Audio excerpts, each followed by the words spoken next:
What is time? One moment leading to another moment, leading to another moment on which we put the label time. If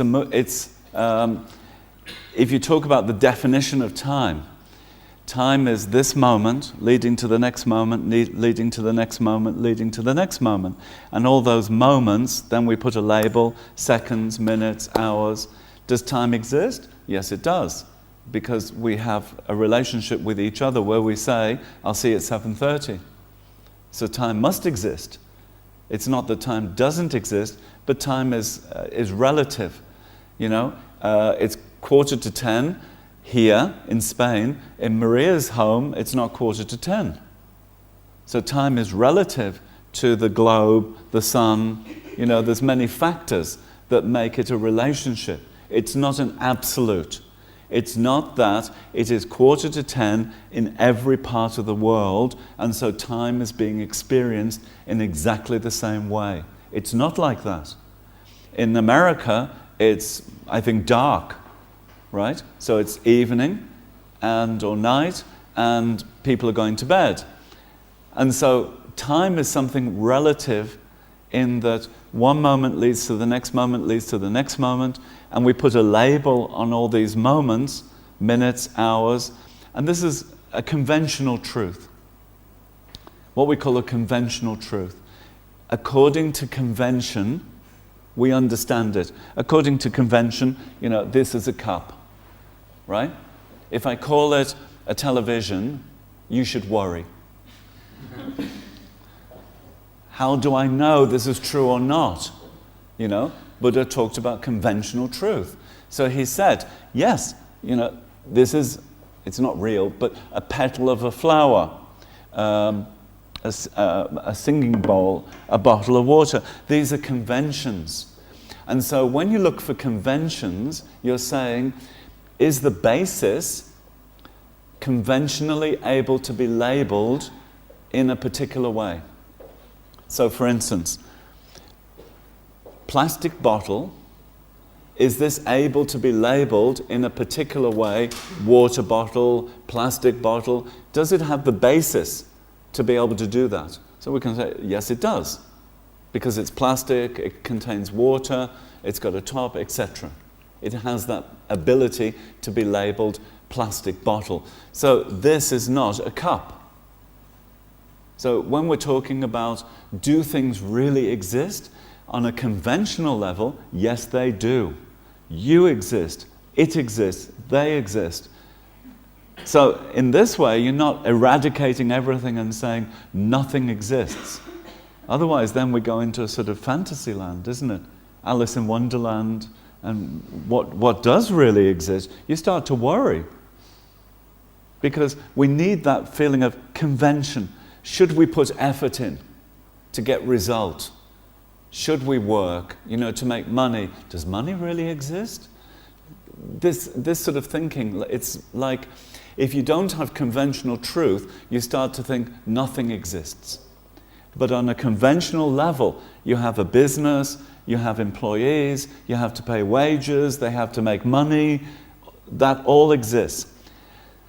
But then the ultimate truth, the absolute truth, the ultimate truth is, you say this water bottle exists, but does it exist from its own side, inherently, without any causes and conditions? Does this water bottle exist by itself? Virtually, did you see The Gods Must Be Crazy? This African guy, where the Coca-Cola bottle, you have to see it. If you haven't seen it, it's hilarious, because it falls down from the sky and he thinks it's a gift from the gods. So the Coca-Cola bottle that was thrown out of an aeroplane, it's a pilot, you know, flying a little plane, drinking Coca-Cola, and he drops the bottle out of the plane. And it falls down in front of this African tribesman, and he, you know, it's like, the gods have given me a gift, right? What do I do with it? I must give it back to the gods. And so he thinks, I must go to the ends of the earth to give back this bottle to the gods. So if this bottle was inherently existent, it's like it dropped down from the sky, no causes and conditions, It exists by itself alone. Is it true? So take it to the extreme like that. Is it true?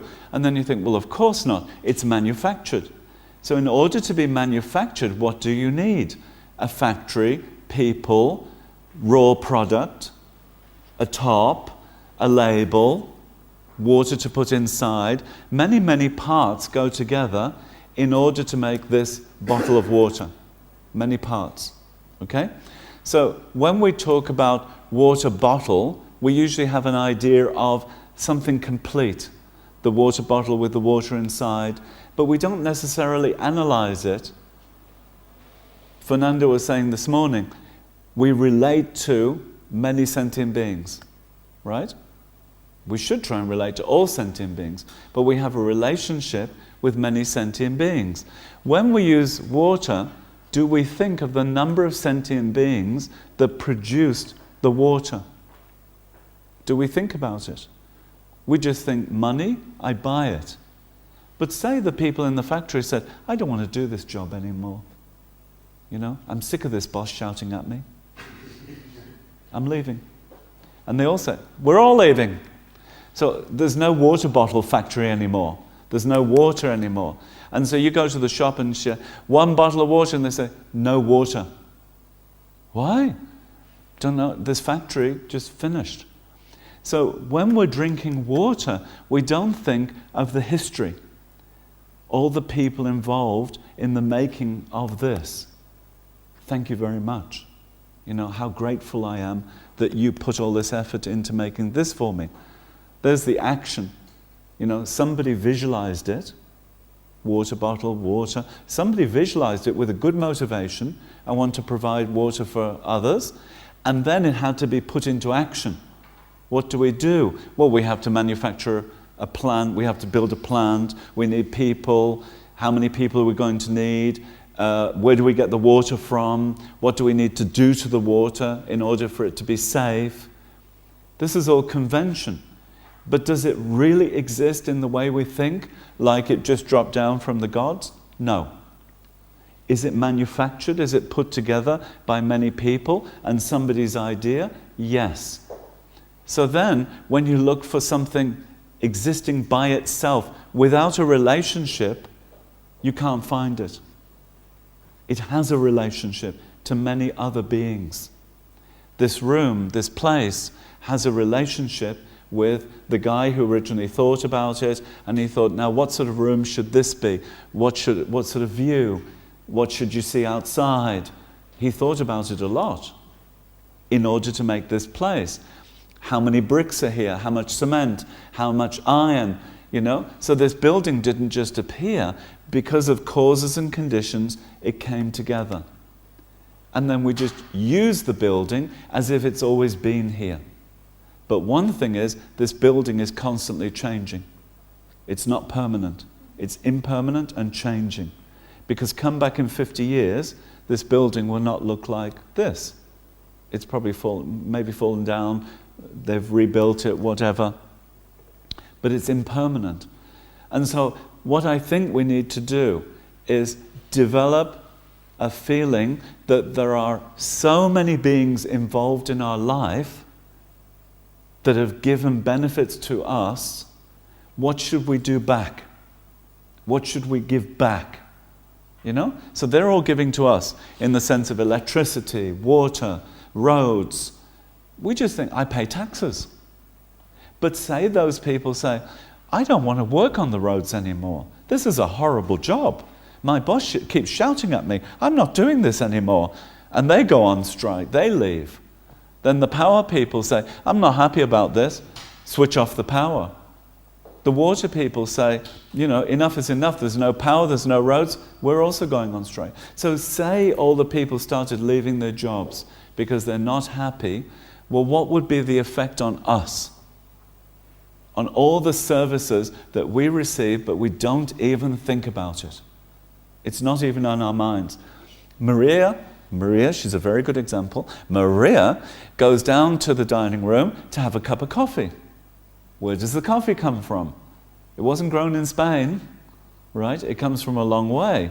So the people in the fields, in the hot fields have to pick the beans and roast it, and it has to be made into coffee. Somebody has to put it into a jar. It has to be exported, brought into Spain.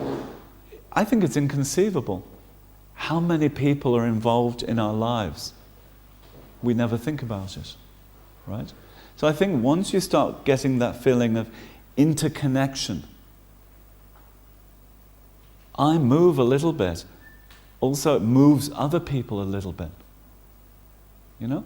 There's a scientific experiment done with the Japanese many years ago. On one island, there were a group of monkeys. On another island, another group of monkeys. So this is in an area, off Japan, where there's these many small islands.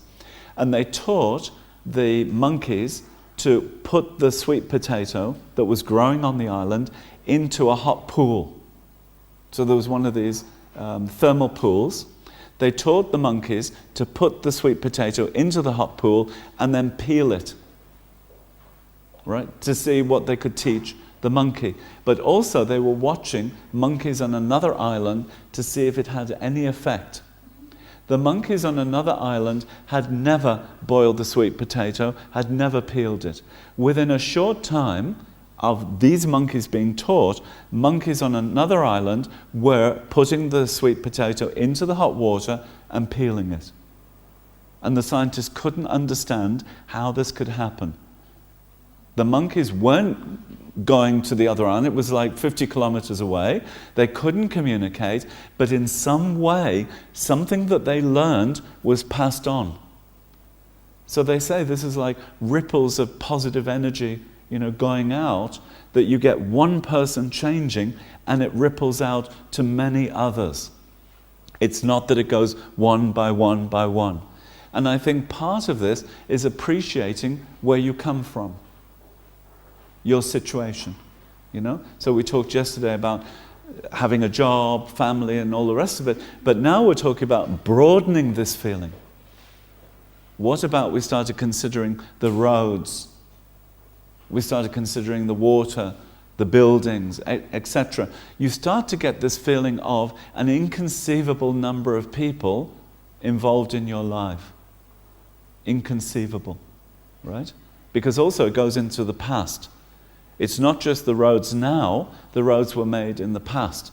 The railways were made in the past and then maintained until now. So if you keep calculating how many people, I think in the end you can't count.